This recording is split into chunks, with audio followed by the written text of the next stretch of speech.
Halo semuanya, aku Fadia Aini Ardi, NIM 006, akan menjelaskan mengenai permasalahan lingkungan di Tanjung Morawa. Video ini dibuat guna memenuhi tugas praktikum Awareness Global Environmental Issue. Tanjung Morawa merupakan salah satu kecamatan yang ada di Kabupaten Deli Serdang, Sumatera Utara. Dekat dengan pusat kota Medan, menjadikan Tanjung Morawa sebagai salah satu sentra industri pengusaha di kota Medan.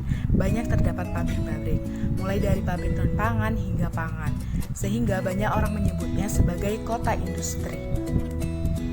Dengan banyaknya industri di daerah tersebut, pasti menyebabkan permasalahan lingkungan, seperti terjadinya perubahan iklim, polusi yang sangat mengganggu, menurunnya kualitas udara, terganggunya kesehatan masyarakat, hingga ekosistem. Permasalahan tersebut timbul akibat limbah dari industri. Nah, limbah industri biasanya dapat berbentuk gas, cair, dan padat. Polusi udara yang terjadi di kawasan Tanjung Morawa diakibatkan para industri menggunakan bahan fosil yang menghasilkan gas buang.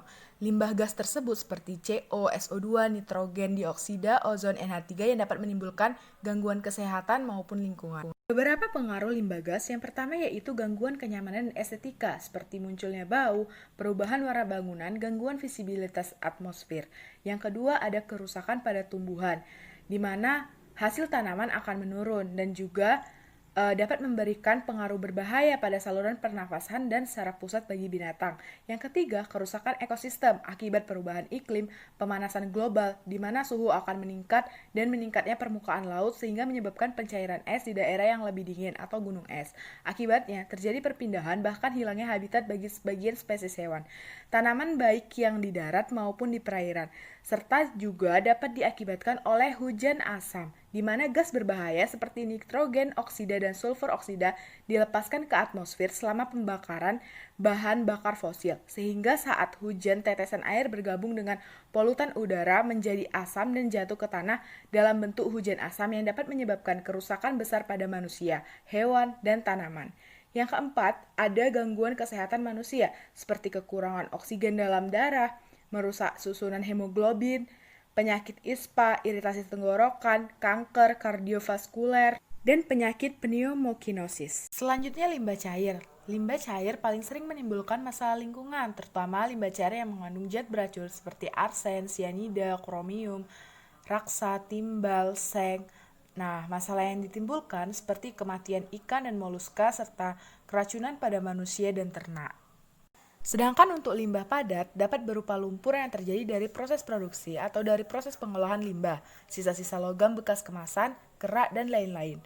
Umumnya limbah tersebut tidak terlalu sulit dan dapat diubah dengan pembakaran atau minerasi atau dimanfaatkan oleh masyarakat sekitar atau oleh industri. Adapun upaya yang dapat dilakukan untuk mengatasi permasalahan lingkungan akibat limbah industri, yang pertama yaitu industri harus mengolah limbah sebaik mungkin sehingga limbah yang dibuang memiliki resiko pencemaran yang lebih rendah, seperti limbah padat. Sebaiknya itu dilakukan penimbunan untuk yang bahan organik, karena akan diuraikan oleh mikroorganisme sehingga membuat tanah lebih subur. Yang kedua ada sanitary landfill, menggunakan lubang yang dilapisi tanah liat dan plastik untuk mencegah pembesaran di tanah. Ada minerasi atau pembakaran dan daur ulang. Nah, untuk yang limbah cair dapat dilakukan pengolahan primer seperti penyaringan, pengolahan awal, pengendapan, pengapungan. Yang kedua ada pengolahan sekunder menggunakan mikroorganisme sebagai pengurai, pengolahan tersier yang bersifat khusus, desinfeksi, lalu sludge treatment atau pengolahan lumpur.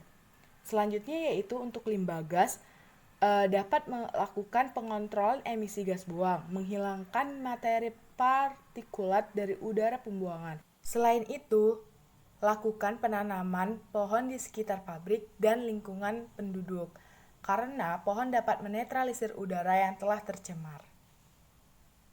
Sekian penjelasan mengenai permasalahan lingkungan yang ada di sekitar saya.